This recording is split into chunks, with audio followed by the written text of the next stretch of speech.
podemos pasar a nuestro texto de hoy, capítulo 2, versículo 18 al 22. Allí vamos a estar centrados, Marcos capítulo 2, versículos 18 al 22. Vamos a leer y oramos un momento para iniciar. Y los discípulos de Juan y los de los fariseos ayunaban y vinieron y le dijeron: ¿por qué los discípulos de Juan y los de los fariseos ayunan y tus discípulos no ayunan? Jesús les dijo: ¿acaso pueden los que están de bodas ayunar mientras está con ellos el esposo? Entre tanto que tienen consigo el esposo, no pueden ayunar. Pero vendrán días cuando el esposo les será quitado, y entonces en aquellos días ayunarán. Nadie pone remiendo de paño nuevo en vestido viejo, de otra manera el mismo remiendo nuevo tira de lo viejo y se hace peor la rotura. Y nadie echa vino nuevo en odres viejos, de otra manera el vino nuevo rompe los odres y el vino se derrama y los odres se pierden, pero el vino nuevo en odres nuevos se ha de echar. Hay una cualidad de todas las cualidades extraordinarias que tenía el Señor Jesucristo, pero una cualidad muy especial donde el Señor tomaba cada ocasión, cada pregunta, cada circunstancia para poder profundizar en el Evangelio, para poder mostrar la superioridad superlativa del Evangelio por sobre cualquier otro sistema religioso. Cuando los fariseos y escribas estaban increpándolo por alguna razón, el Señor usaba esa situación para poder entrar más en profundidad y ver lo distintivo que era el Evangelio en comparación con los sistemas religiosos de ese tiempo. El Evangelio de nuestro Señor Jesucristo ostenta una superioridad absoluta sobre cualquier sistema religioso de este mundo. No hay nada que haya nacido en la mente humana que pueda competir con el Evangelio.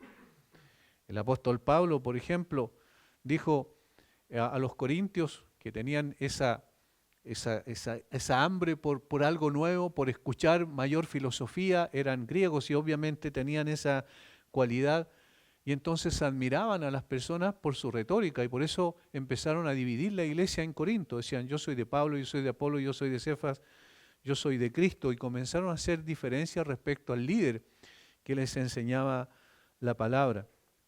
Y entonces Pablo tuvo que decir que en realidad él no vino a enseñar con palabras persuasivas de humana sabiduría, sino haciendo una sola cosa: predicando a Cristo y a este crucificado. Y hace la distinción notable entre lo que es la sabiduría humana versus la sabiduría divina. Y la sabiduría divina obviamente es la sabiduría de la cruz, porque Él quiso salvar a los creyentes por la locura de la predicación, dice el apóstol Pablo. Entonces, ahí está mostrando que el Evangelio es superior a la sabiduría humana. ¿Por qué? Porque su fuente es divina. El Evangelio, va a decir el Señor Jesucristo aquí, también es superior al sistema religioso judío en el cual se encontraba en el primer siglo. Y eso es el tema en cuestión que vamos a tratar en el día de hoy, la superioridad del Evangelio. Oramos un momento. Padre, te damos gracias por el privilegio, Señor, siempre lo hacemos porque tú te revelaste a nosotros a través de tu palabra, tú estás mostrando a través de tu palabra, Señor, una imagen clara de lo que somos nosotros y cuál es nuestra condición y necesidad mayor, al mismo tiempo que también revelas en tu palabra la suficiencia del Señor Jesucristo y de su glorioso Evangelio. Ayúdanos, danos gracia para poder compartir con nuestros hermanos y tu Santo Espíritu nos guía a toda verdad en esta hora. Oramos en el nombre de Jesús. Amén. Como dije, no hay nada nacido en la mente humana que pueda competir con el Evangelio, porque el Evangelio nació en la mente de Dios en un tiempo sin tiempo, en la eternidad pasada. Nosotros decimos eternidad pasada, presente y futura, pero en realidad la eternidad no tiene tiempo. Para nosotros solamente existe el tiempo. Este Evangelio nació en la mente del Señor, como dije, antes de la fundación del mundo. Eso dice la Biblia. Y posee entonces un carácter distintivo e inigualable. La Biblia declara que el Evangelio de Cristo es incomparable en su naturaleza y carácter. No se puede modificar, ni añadir, ni quitar, ni complementar, ni ablandar, ni transar, nada de él, porque está completo en sí mismo. El Evangelio no depende de la inventiva del hombre para hacerlo más atractivo, más receptivo y deseado por el ser humano. Las iglesias en general, también los sistemas religiosos, inclusive del cristianismo, han caído en esas desviaciones muchas veces cuando creen que pueden hacer más atractivo el cristianismo y entonces inventan, traen novedades, ciertas cosas para que el mundo pueda llegar a desear, a anhelar el Evangelio. Pero la verdad es que el Evangelio choca de frente con nuestra naturaleza pecaminosa y en consecuencia no es atractivo al corazón de la gente. El contrario, por el contrario, digo, el Evangelio choca de frente con la expectativa humana. El apóstol Pablo lo expresó de esta manera cuando escribió a los Corintios en su primera carta, porque la palabra de la cruz es locura a los que se pierden. Locura es una palabra griega que significa estupidez, eso literalmente. Es un absurdo, es un sinsentido. Todos estos son sinónimos de lo que es la palabra griega allí que se traduce como locura. Continúa el apóstol más adelante diciendo, pero nosotros predicamos a Cristo crucificado. Para los judíos ciertamente tropezadero y para los gentiles locura, otra vez la misma palabra, más para los llamados, así judíos como griegos, Cristo poder de Dios y sabiduría de Dios. Ahí hay un contraste notable. Cristo poder de Dios y sabiduría de Dios. Evidentemente el hombre natural no percibe las cosas que son del Espíritu de Dios y entonces para él son locura. Y ahí está el problema básico. Por eso el Evangelio es rechazado naturalmente por el ser humano. Y por eso cuando alguien recibe el Evangelio es una obra gloriosa del Señor, es un milagro realmente. Porque impacta, nos convence y nos lleva en arrepentimiento y fe a los pies de Cristo. Esto es lo que aprendemos de la confrontación de Jesús con los líderes religiosos de esos tiempos y en realidad podemos sacar lecciones importantes de esto en el presente, aplicarlo a nuestro contexto. El Señor no vino a esta tierra con la finalidad de mejorar el judaísmo de su tiempo. ¿Cuál es la religión predominante en el contexto cuando el Señor vino a esta tierra? El judaísmo.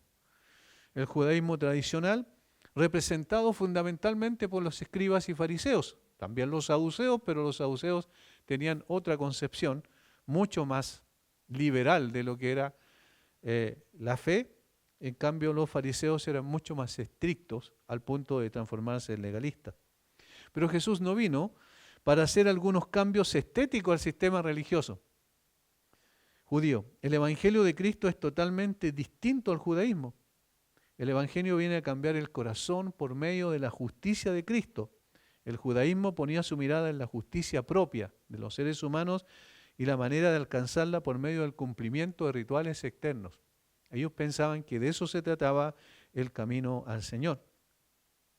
El judaísmo era humanista en su filosofía, pero el Evangelio es teocéntrico en su esencia, es decir, Dios es el centro, no el hombre. La superioridad del Evangelio traído por Jesús fue lo que desató muchas veces la ira de los religiosos judíos. Este incidente, relatado en Marcos 2, 18 al 22, que leímos hace un momento, Jesús aprovecha una pregunta maliciosa que los fariseos y los discípulos de Juan hacen a sus discípulos para desnudar su sistema de obras y contrastarlo con la superioridad del Evangelio. Destaca esta superioridad de forma muy pedagógica. Los tres evangelios sinópticos, es decir, Mateo, Marcos y Lucas, lo colocan esta situación inmediatamente después del llamado de Mateo. Lo que da la idea de que lo ocurrido aquí sucedió muy poco tiempo después de este llamado. Por tanto, a las personas que confrontan a Jesús, y las personas que confrontan a Jesús con esta pregunta inquisitiva y malévola porque tenía ese propósito, en realidad eran los mismos que estuvieron y recién habían dicho al Señor cómo podía comer con pecadores y publicanos. Eran los mismos tipos de personas, por tanto la audiencia era la misma. Y esto es interesante porque a pesar de que el Señor mostró lo absurdo que era su sistema religioso, antes al rechazar a la gente, decir estos son pecadores, estos son publicanos, estos son la escoria de la sociedad, no tienen nada que hacer con una persona que realmente es un maestro de la religión, como ellos veían a Jesús.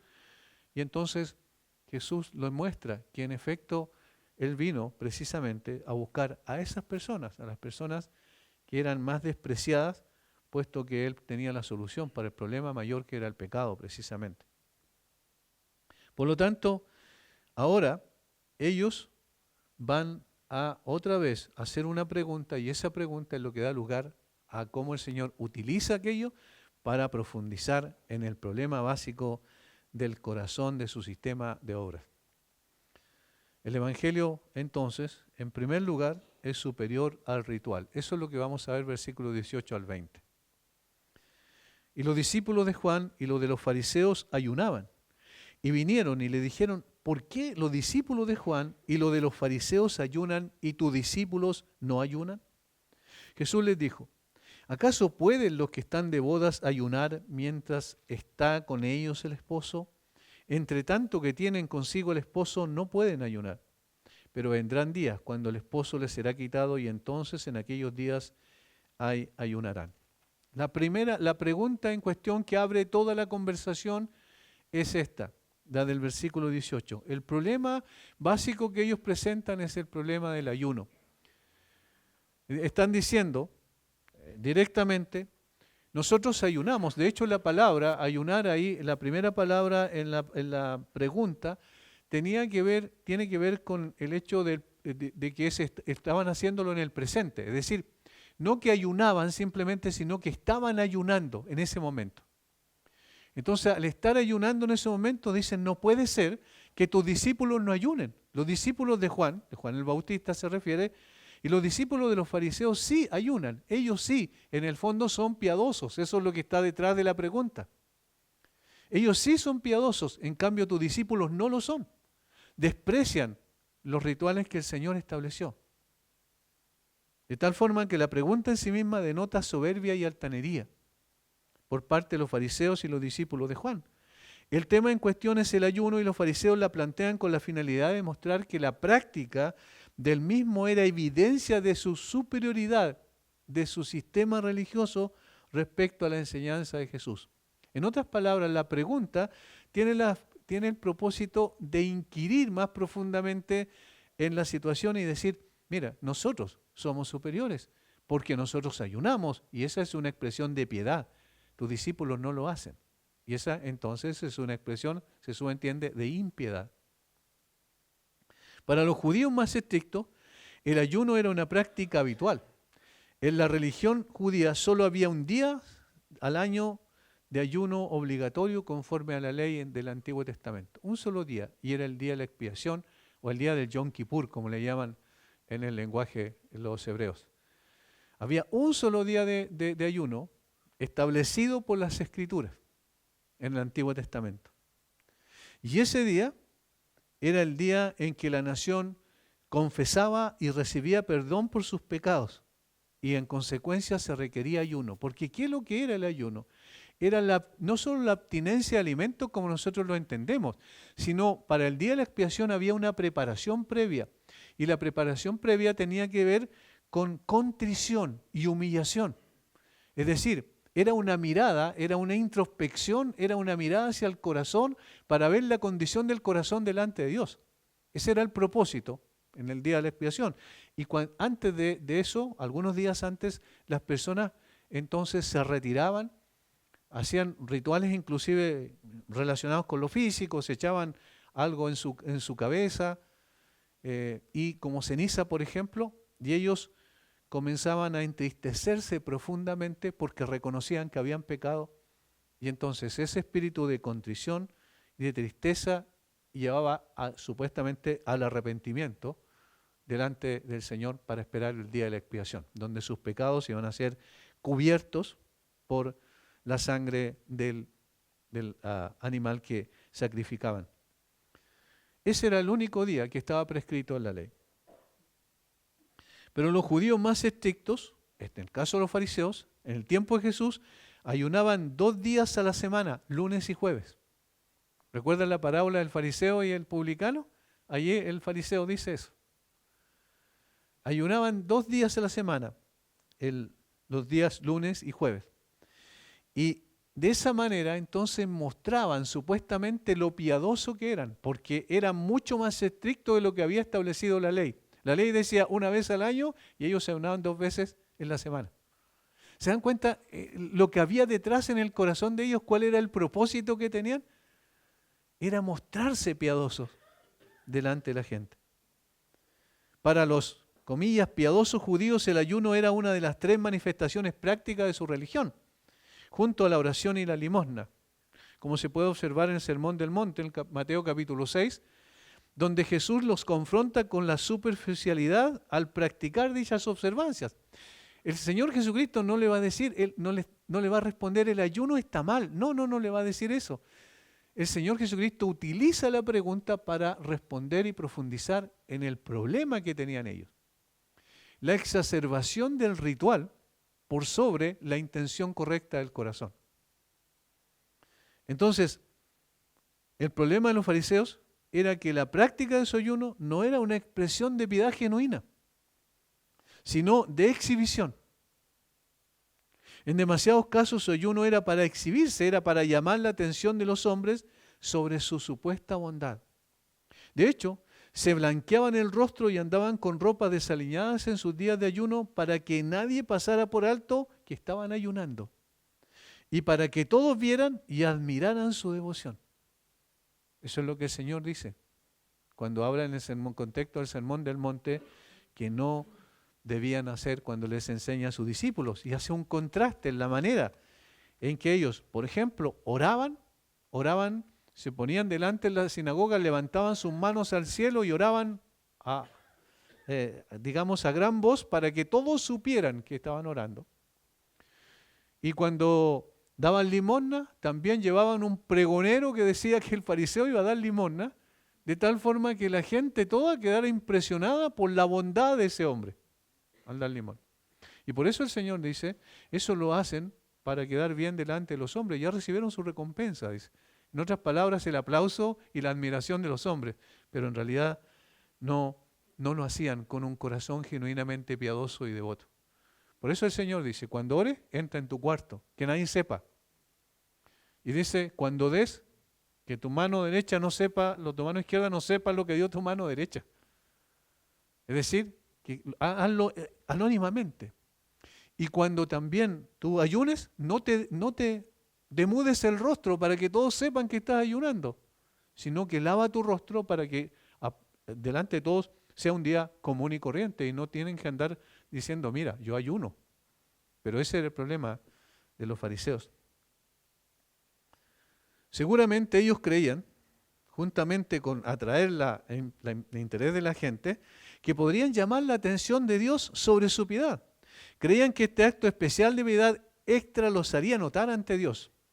Su ayuno era un ritual, y un ritual de exhibición personal. Nada más. Entonces, ¿por qué fueron al Señor a decirle, mira, tus discípulos no ayunan? Simplemente para mostrar que su sistema era mucho mejor que lo que el Señor enseñaba. En el judaísmo del tiempo de Jesús el ayuno era considerado como una virtud. El que los discípulos de Jesús no practicaran el ayuno podía entenderse como una falta de respeto hacia Dios y una importante falta de piedad. Pero la pregunta es una acusación y denuncia más que una pregunta sincera, por lo cual ellos querían saber la respuesta. Ellos estaban enojados con los discípulos porque los mismos no lo hacían, es decir, los discípulos. Y esto es propio de los legalistas que ponen su mirada sobre las acciones externas de los hombres y juzgan sobre la base de lo que ellos consideran acciones piadosas y no sobre lo que realmente importa, que es el corazón. Y por eso el Evangelio es del corazón. El Evangelio trata con las cosas internas del alma, como hemos visto y dicho muchas veces, no solo yo, sino también los demás hermanos que enseñan aquí en la iglesia. Es verdad, la Biblia dice eso, que el asunto es el corazón. Y cuando el corazón no está correcto delante de Dios, podemos hacer 20.000 rituales y no sirven absolutamente de nada. Porque el Señor conoce la intención del corazón. Para estos hombres, los fariseos y escribas, el ritual que ellos practicaban y los discípulos de Jesús no evidenciaba su sistema religioso era superior a la enseñanza y práctica de Jesús. Aunque no lo expresaran verbalmente, eso estaba implícito en la pregunta. La respuesta de Jesús, entonces, a su presencia entre los hombres como un día de fiesta, Jesús apunta al corazón del asunto. Miren lo que dice, leamos entonces el versículo siguiente, el versículo 19. Jesús le dijo, ¿Acaso pueden los que están de bodas ayunar mientras está con ellos el esposo?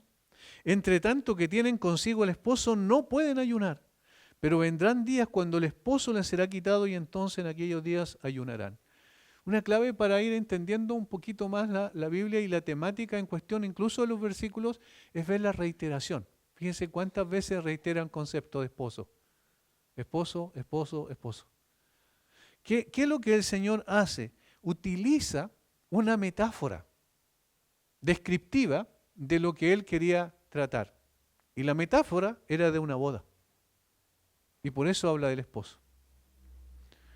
La respuesta de Jesús entonces apunta a su presencia entre los hombres como un día de fiesta, lo cual hacía innecesario el ayuno, que se entendía como una ocasión de compungimiento, arrepentimiento y confesión, como dijimos anteriormente.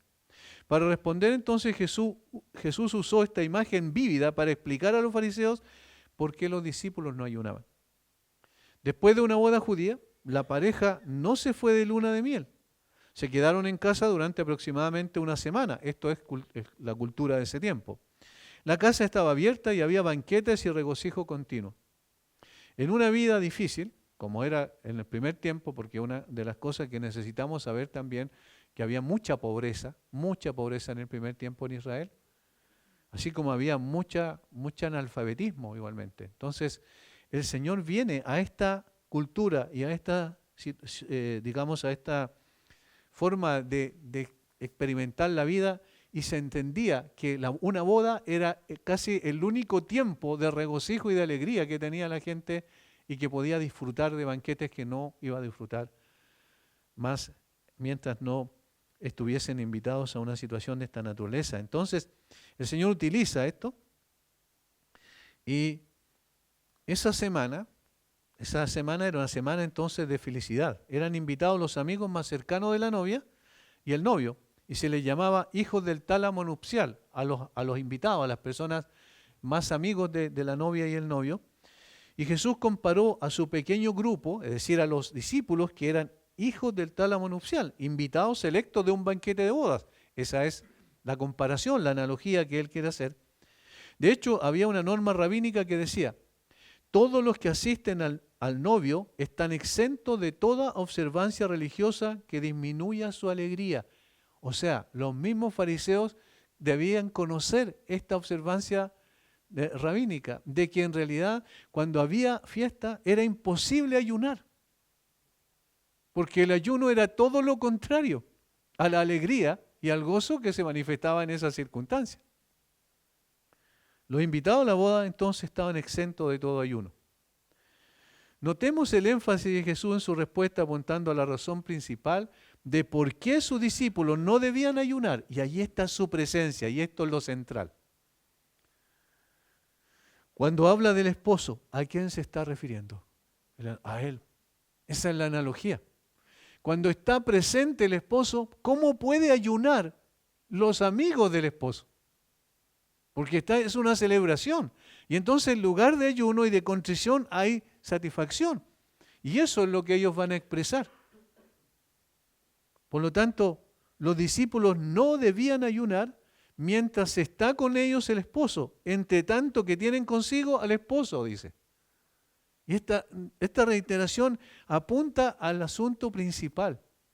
El Señor Jesucristo había llegado en medio de un sistema religioso que era legalista absolutamente, que se basaba en el ritual, fundamentalmente como lo más importante, en la observancia externa de la ley y todas estas cosas, y el Señor viene a traer algo totalmente distinto.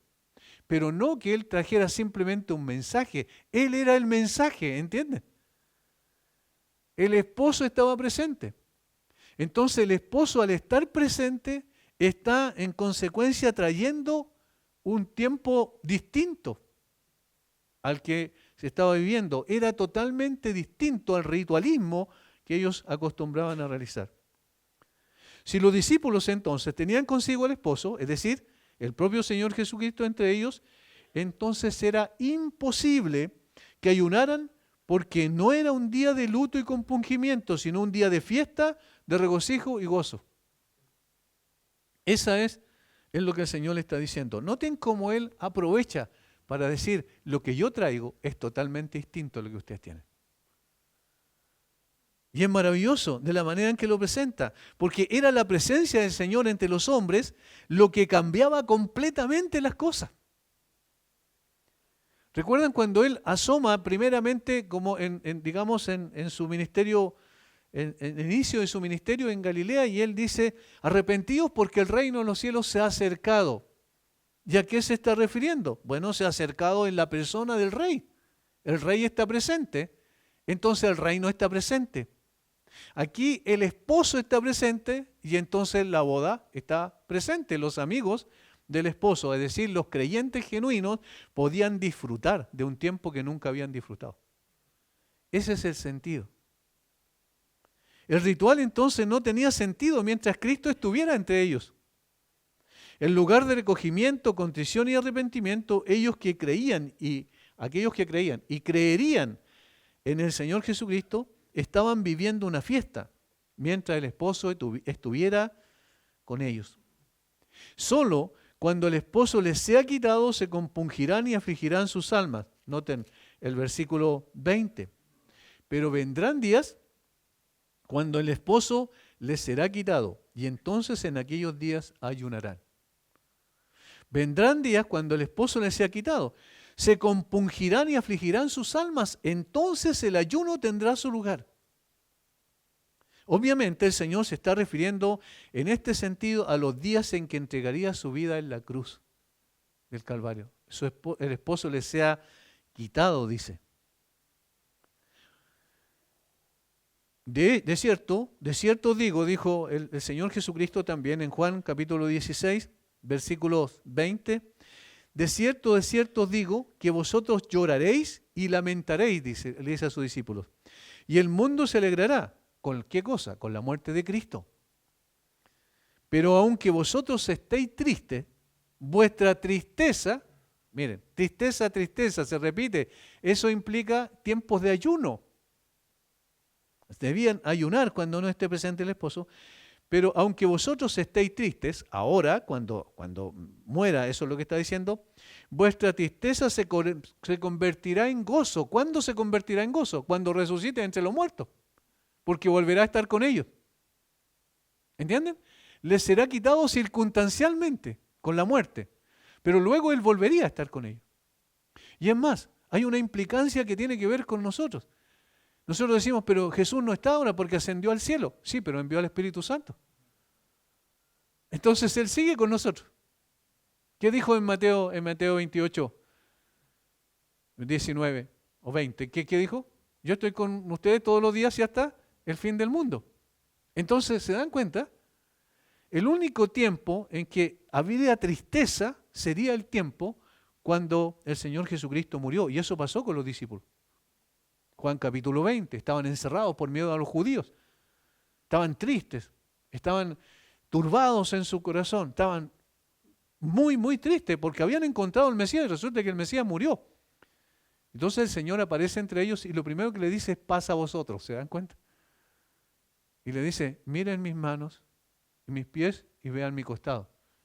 Estaba diciendo, yo mismo soy el que murió. ¿Ustedes lo vieron morir? Bueno, aquí estoy presente delante de ustedes resucitado. Nuevamente estaba con ellos. ¿Qué traía consigo eso? Gozo.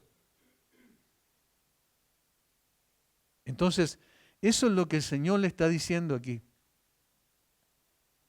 De hecho, la palabra griega traducida como quitado transmite la idea de una separación dolorosa. Y en este contexto, sus discípulos ayunarán y llorarán. Pero en ese momento, cuando Él estaba con ellos, no tenían por qué hacerlo. No tenía sentido, porque estaban de fiesta. El esposo estaba presente.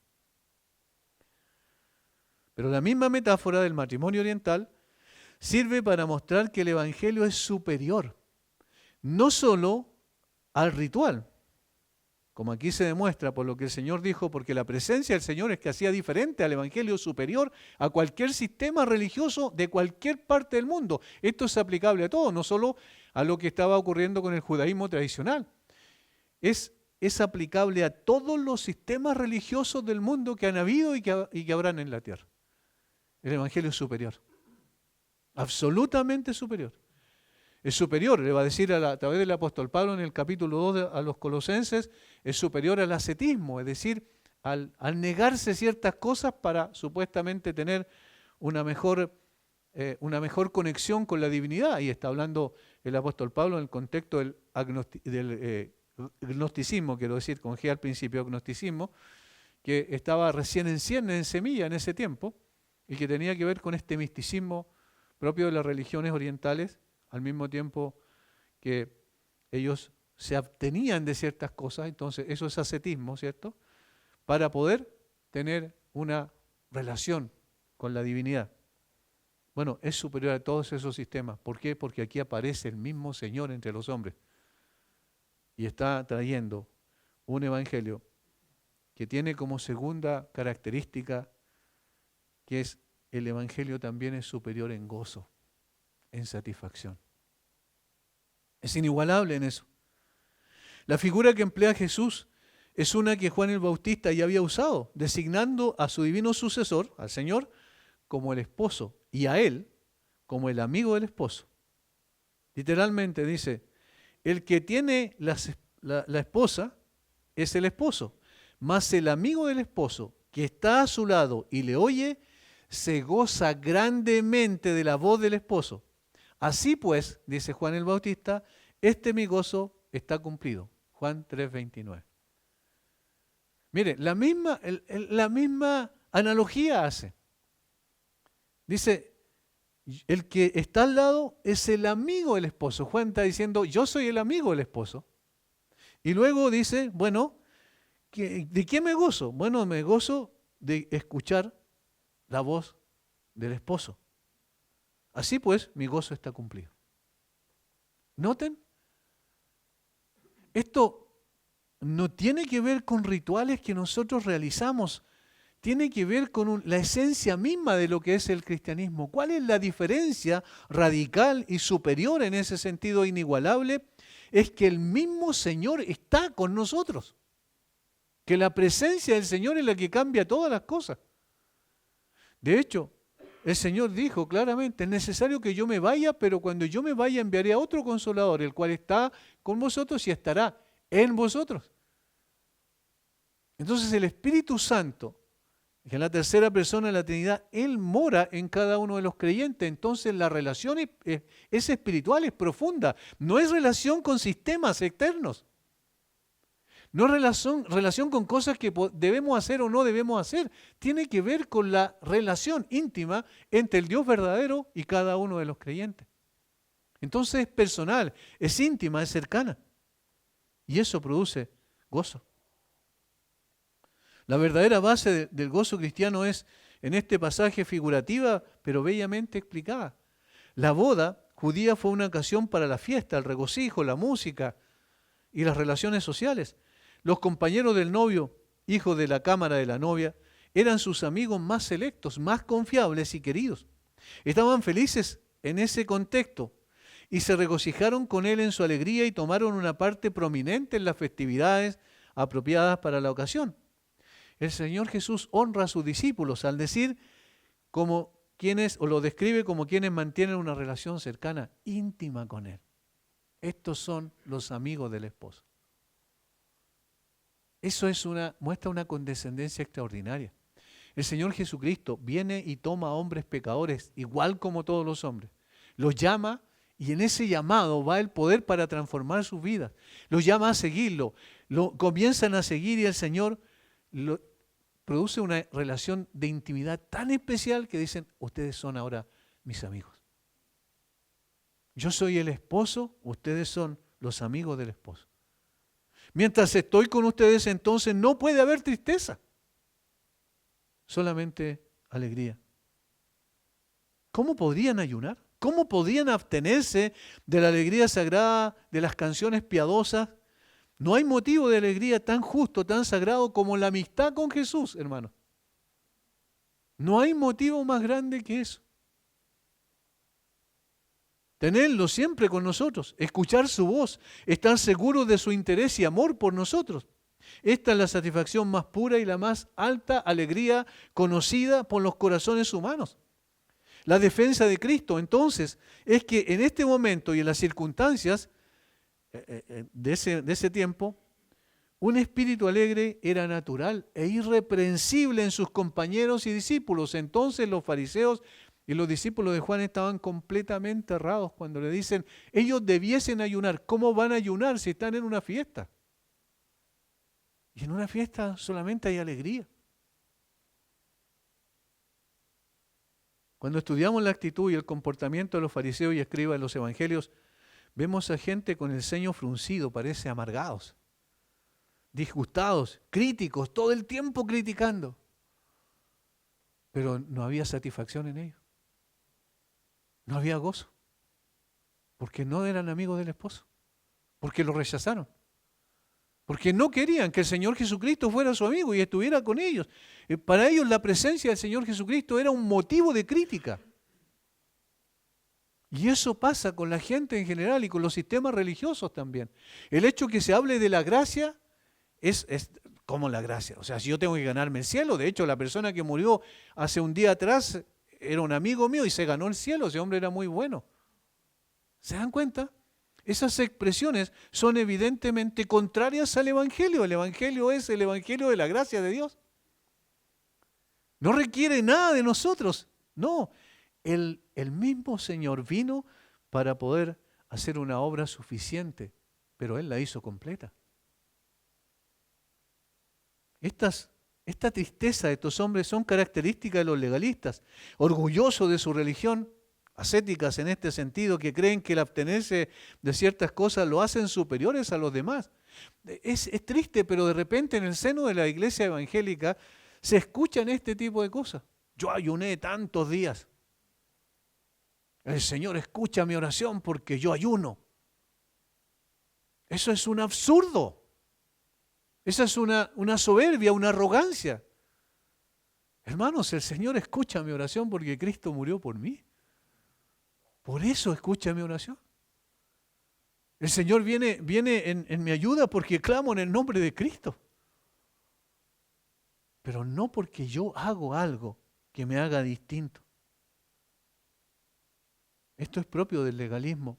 Las personas nunca pueden disfrutar de la verdadera libertad que Cristo ofrece porque siempre cree que debe hacer un esfuerzo más para ganar la aceptación de Dios o la bendición de Dios.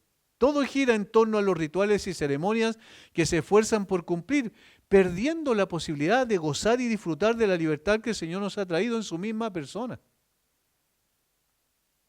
Tal es la debilidad de la naturaleza humana a endurecerse con formalidades muertas. Los no espirituales confunden la forma con la sustancia y llegan a halagarse de que son religiosos y que les va bien, cuando son simplemente excusas ceremoniales que justifican un corazón y una vida profundamente irreligiosos. Esa es la verdad de las cosas. La iglesia en el Nuevo Testamento es tan sencilla, pero tan profundamente espiritual. ¿Cuáles eran los rituales que tenían? Se juntaban y comían juntos con alegría y sencillez de corazón. Alegría, ¿ven? El Espíritu Santo ya había venido sobre ellos. Hechos capítulo 2.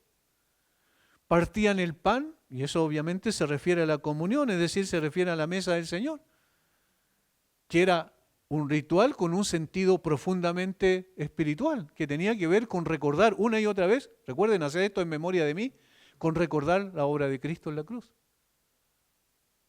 Y practicaban el bautismo por inmersión, porque evidentemente esto mostraba a las personas que genuinamente habían nacido de nuevo por la obra de Cristo, que se identificaban con la muerte y la resurrección de Cristo. De ahí la forma del bautismo.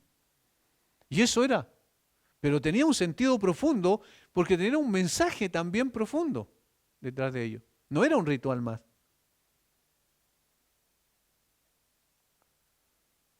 Lamentablemente, la multitud de judíos en tiempo de nuestro Salvador y de los apóstoles, ¿qué énfasis pusieron, por ejemplo, en la circuncisión? ¿Recuerdan a los Gálatas la carta que está enseñando el pastor Juan? ¿Recuerdan? Ahí todo el tiempo ellos creían que no solo era suficiente creer en Jesús, había que hacerse también un judaizante, es decir, una persona que practicaba rituales como la circuncisión. Pusieron un énfasis tremendo en ello, en los sacrificios, en la pureza ceremonial, en los diezmos, en la limosna, en guardar el sábado, en observar festivales sagrados, quiero decir, en ayunos y designaciones tradicionales, en las costumbres y supersticiones recibidas de sus padres. Un énfasis tremendo en eso, en las costumbres que tenían de esta nueva fuente de autoridad que ellos inventaron, que era la tradición de los ancianos. Y cómo al mismo tiempo descuidaron los asuntos más importantes de la ley. En Mateo 23 el Señor les da duro justamente en el corazón del problema. Se engañaron a sí mismos, engañaron a otros, impidieron que los corazones de los hombres recibieran el Evangelio. Eso es lo que el Señor le dice en Mateo 23. Le dice que ellos recorrían cielo, mar y tierra para ser un prosélito, es decir, un seguidor del judaísmo, y lo hacían 2 veces más hijos del infierno. El legalismo es así. Los sistemas, hermanos, cuando nosotros quizás decimos no somos legalistas, pero cuando empezamos a pensar y hilar más fino, nos damos cuenta que sí, hay cierto legalismo en nuestro corazón. Y también nosotros pensamos que el ritual tiene una importancia a veces que la colocamos sobre lo demás. Y no es así. El Evangelio es profundamente espiritual. No depende de ceremonias ni de costumbres y tradiciones. Es un aire fresco en medio de la sequedad espiritual. Es un oasis en el desierto de este mundo. Jesús venía a inaugurar un tiempo nuevo y glorioso en que el mismo Dios se hacía presente entre los hombres. El mismo Creador hacía su aparición entre los hombres para traer su bendito Evangelio. Un Evangelio que traía gozo en el corazón de los hombres, el que cambia el lamento en baile, como dice el salmista, el que ciñe todo de alegría en la vida de quienes creían en Él. No en el sentido de terminar con la aflicción en forma automática, no, el Evangelio no está diciendo eso, sino que en el sentido de traer al corazón contentamiento. ¿Qué es lo que significa el contentamiento? El contentamiento no depende de las circunstancias. Esa es la diferencia del contentamiento bíblico. No depende de las circunstancias. Es decir, una persona puede estar pasando por aflicciones, pero puede tener contentamiento en su corazón. ¿Por qué? ¿De qué depende? De la presencia del Señor en él. Eso no significa que, digamos, no estoy sufriendo. Reconocemos que estamos sufriendo. Pero la diferencia es que el gozo permanece en el corazón. Porque el Señor nos dio satisfacción. El hecho de que estamos unidos a Cristo, como dice el apóstol Pablo, podemos disfrutar de su presencia todos los días de nuestra vida, mirando con expectativa su regreso, donde estaremos con Él para siempre, y allí no habrá llanto, ni dolor, ni aflicción, ni muerte. Con esa certeza podemos enfrentar el presente duro y difícil. El Evangelio es superior en gozo, porque el esposo está con su novia a la iglesia todos los días y hasta el fin del mundo. Pero hay una tercera característica en cuanto que el Evangelio es superior. El Evangelio es superior en calidad. Tiene una calidad, es decir, cualitativamente superior. Versículos 21 y 22. Nadie pone remiendo de paño nuevo en vestido viejo. De otra manera, el mismo remiendo nuevo tira de lo viejo y se hace peor la rotura. Y nadie echa vino nuevo en odres viejos.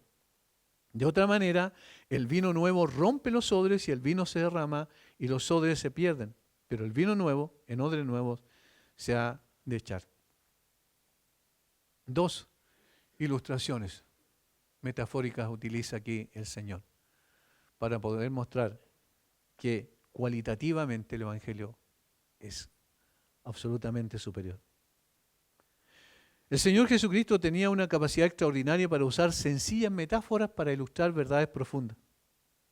Vemos en los evangelios como una y otra vez se encuentran las cosas sencillas, caminos y señales hacia Dios.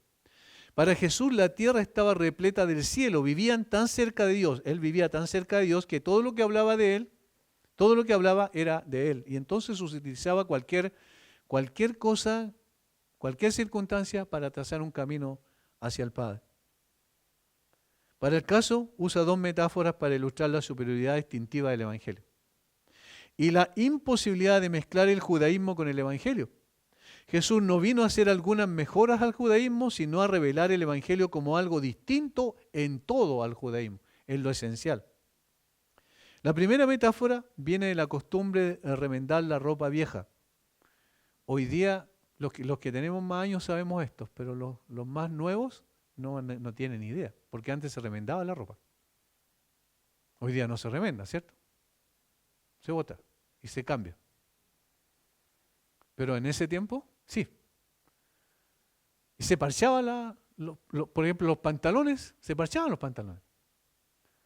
Bueno, imagínense si eso fue en los tiempos, no somos tan viejos tampoco, pero en los tiempos nuestros, imagínense en el primer siglo.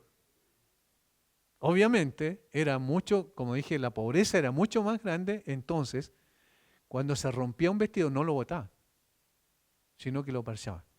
Entonces esa es la primera metáfora que utiliza el Señor. Jesús dice que sería altamente perjudicial si para parchar o remendar un vestido viejo que se ha roto se usara una tela nueva. Miren qué sabio lo que Él está diciendo. Una tela nueva, ¿cuál es la cualidad? Cuando no se ha lavado la tela nueva, ¿qué pasa? ¿Ah? ¿Ya? ¿Correcto? Y cuando se lava, ¿qué pasa con esa tela nueva? Se encoge, ¿cierto? Bueno, si se le coloca un parche a un vestido viejo, ¿qué es lo que va a pasar cuando se lava ese vestido? Va a romper completamente el vestido porque se va a encoger la tela nueva que se usó para remendar el vestido viejo. Eso es lo que está diciendo el Señor Jesucristo. Es lógico. El significado de esta metáfora es que la nueva era que trae Jesús es como un retazo de ropa nueva. Por lo que adherido al antiguo sistema del judaísmo sería una insensatez absoluta. Es decir, lo nuevo que trae el Señor Jesucristo no sirve para remendar un sistema legalista como el judaísmo. Lo rompe, lo hace pedazos, porque es superior en calidad. Entonces es imposible poder modificar el judaísmo, sino que lo que el Señor trae es completamente nuevo. Absolutamente nuevo. Y eso es una cualidad distintiva. Tiene una calidad tan grande que echaría a perder, es decir, desarmaría completamente el judaísmo, no queda nada, queda lo nuevo nada más. Y eso es lo que el Señor está diciendo. Lo que Jesús quiere decir es sencillo. No se puede mezclar lo que Él trae con los antiguos caminos sin crear una mezcolanza destructiva. El nuevo camino que Él propone requiere nuevas formas de hacer las cosas. Porque tienen en su profundidad algo totalmente distinto que no tiene el judaísmo. Se podía ser un judaizante sin un cambio de corazón. No se puede ser un seguidor de Cristo sin un cambio de corazón. ¿Entienden? Entonces, en calidad y profundidad, el Evangelio es superior, absolutamente superior. Entonces el Señor no vendría a poder tratar de mezclar y decir, estas cosas del judaísmo, tomémoslas, esta de acá también la tomamos. Y luego yo traigo lo nuevo y hacer una mezcla entre ellos. Es imposible. Es imposible. Y hermanos, ¿se dan cuenta de una cosa? Es imposible seguir firmemente asido de un sistema legalista cuando recibimos el Evangelio. Porque el Evangelio es libertad. Eso es lo que dice la Biblia. El Señor nos hace verdaderamente libres. Libres de nuestros propios perjuicios que traemos en nuestro corazón. Libres de las tradiciones y costumbres que no tienen que ver con la revelación escritural. Libres de tantas cosas que nosotros hemos acumulado a través del tiempo. Y si nosotros queremos permanecer con todas esas costumbres y luego mezclarlas con el Evangelio, esto es lo mismo que colocar un vestido nuevo, digamos una tela nueva en un vestido viejo. Es lo mismo. No sirve. No podemos estar aquí y allá, tenemos que estar con el Evangelio, con Cristo y solamente la pureza del Evangelio, o estamos simplemente en un sistema legalista. Eso es lo que el Señor está diciendo en esta primera metáfora. La segunda es similar en cuanto a su significado, pero tiene que ver, algunos van a escuchar y van a encontrar agradable esta parte, con el vino. Versículo 22. Dice, y nadie echa vino nuevo en odres viejos. De otra manera, el vino nuevo rompe los odres y el vino se derrama y los odres se pierden. Pero el vino nuevo en odres nuevos se ha de echar. Con lo viejo Jesús no estaba refiriéndose al Antiguo Testamento, a la ley, en este caso, ¿cierto?, con los odres, sino a la religión ritualista y legalista basada en la tradición rabínica, que era antropocéntrica, externa, legalista, sin vida. A eso se estaba refiriendo con el vestido viejo, y a eso se está refiriendo aquí con los odres viejos. Lo que Jesús traía estaba en las antípodas de esta religión, era totalmente lo contrario. No podían ser más diferentes en su naturaleza y carácter, por tanto mezclarlas sería un absurdo. Igual como lo sería sacar un retazo de una ropa nueva o de echar vino nuevo en odres viejos. Esta segunda metáfora es similar, pero ahora es tomada de la costumbre de guardar el vino en odres. ¿Quién es un odre? Es un recipiente hecho de animal que se curtía el cuero y era de la parte del cuello de un animal no tan grande del cuello, entonces quedaba como más pequeño en la parte donde se echaba el vino y más amplio en la parte inferior. ¿Qué pasaba? Cuando se echaba vino nuevo en esos odres que ya tenían años o mucho tiempo, ¿qué ocurría? ¿Cuál es el proceso cuando se echa vino en un recipiente así? ¿Qué produce el vino nuevo? Fermenta. Fermenta y se expande. Porque la misma fermentación empieza a producir digamos una fuerza interior, de adentro hacia afuera, entonces se expande el recipiente. Un recipiente viejo recibe el vino nuevo, cuando empieza a fermentar el vino nuevo, rompe los odres porque finalmente no aguanta, no soporta. ¿Por qué? Porque ha perdido su flexibilidad. Ya no es flexible el cuero, porque ya tiene mucho tiempo. Entonces lo que el Señor está diciendo aquí, que cuando estos odres eran nuevos tenían cierta elasticidad, al envejecer se volvían duros e inflexibles. El vino nuevo sigue fermentando, desprende gases, estos gases generan presión. Si el odre es nuevo, cederá la presión. Pero si es viejo, duro y seco, reventará. Y tanto el vino como el odre se perderán. Del mismo modo como la metáfora anterior, entonces está haciendo una distinción claramente entre el vino nuevo, el Evangelio, y los odres viejos, las tradiciones y costumbres tan amadas por los fariseos y el judaísmo de ese entonces. Entonces los odres viejos están representando al sistema tradicional y legalista. Y el vino está representando al Evangelio. De hecho, el vino en la Biblia se utiliza muchas veces como metáfora de alegría y gozo. El sistema legalista de los fariseos, con todas sus exigencias, no podía contener el Evangelio de la gracia de Dios. Esta sería una mezcla completamente destructiva. Y entonces por eso el Señor dice, el vino nuevo en odres nuevos se ha de echar. Porque el odre nuevo tiene la capacidad de expandirse, porque es flexible. Entonces está diciendo que también el Evangelio tenía formas distintas. En el fondo, la estructura legalista del judaísmo no era imposible que pudiese retener el Evangelio. Se iba a perder ahí, pero necesita formas nuevas. ¿Recuerdan cuando la mujer samaritana le dice al Señor Jesucristo, nosotros los samaritanos adoramos en este monte? Y el Señor Jesucristo dice, ¿y ustedes dicen que se debe adorar en Jerusalén? Dice la mujer samaritana. Y el Señor Jesucristo le dice que el tiempo vendrá donde tienen que adorar a Dios. ¿Cómo? No importa el lugar. ¿Qué le dice? En espíritu y en verdad. ¿Ve que hay un recipiente nuevo? Eso no se sabía antes.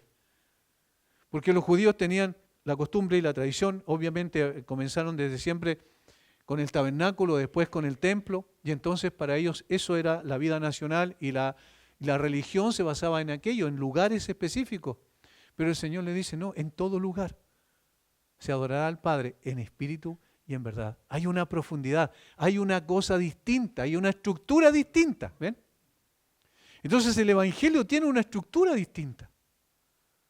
Y en consecuencia, el Evangelio no debe caer en un formalismo absoluto, porque el formalismo destruye la capacidad que nos da el Evangelio de ser verdaderamente libres. Hermanos, se nos enseña a veces, o se nos ha enseñado con el tiempo, a través del tiempo, muchas tradiciones que en el fondo nos circunscriben a un espacio y a una forma y a una circunstancia, y entonces el que adora de una manera está bien, el que adora de otra manera está mal. ¿Quién dijo eso? Nosotros lo dijimos eso. Es nuestra propia tradición. Y el Evangelio cambia totalmente las cosas. El Evangelio nos hace libres para adorar al Señor y honrarlo, donde sea. Lo importante, ¿cuál es lo que estructura o digamos determina el Evangelio? Tiene que ser en espíritu y en verdad. Es decir, tiene que ser sobre la base de la verdad revelada y tiene que ser en espíritu, de corazón. No externamente solamente, sino que el corazón debe estar de acuerdo con la acción de adorar. Tenemos que estar en conexión con el Señor para adorarlo correctamente. Entonces, el Evangelio es superior, absolutamente. Es superior al ritual. El Evangelio también, como hemos visto anteriormente, es superior en gozo y el Evangelio es superior en calidad. No hay nadie que se compare con el Evangelio. Oramos un momento. Padre, te damos gracias, te alabamos una vez más por este tiempo precioso que nos has permitido tener con nuestros hermanos. Padre, ayúdanos a disfrutar verdaderamente de la presencia del esposo en estas bodas especiales que permanecen porque el Espíritu Santo mora en nosotros y la presencia es una realidad del Señor Jesucristo en nuestra vida. Te alabamos, Señor. Podemos experimentar gozo, aún con lágrimas en nuestros ojos. Podemos experimentar el contentamiento cuando tenemos mucho y cuando no tenemos nada, como el apóstol Pablo nos enseñó. Podemos, Señor, estar pasando por el sufrimiento y la aflicción, pero todavía el gozo permanece porque Cristo no ha cambiado y su Espíritu sigue morando en nosotros. Ayúdanos a disfrutar de la superioridad gloriosa del Evangelio que hemos recibido por gracia. Bendice a mis hermanos, en el nombre de Jesús. Amén.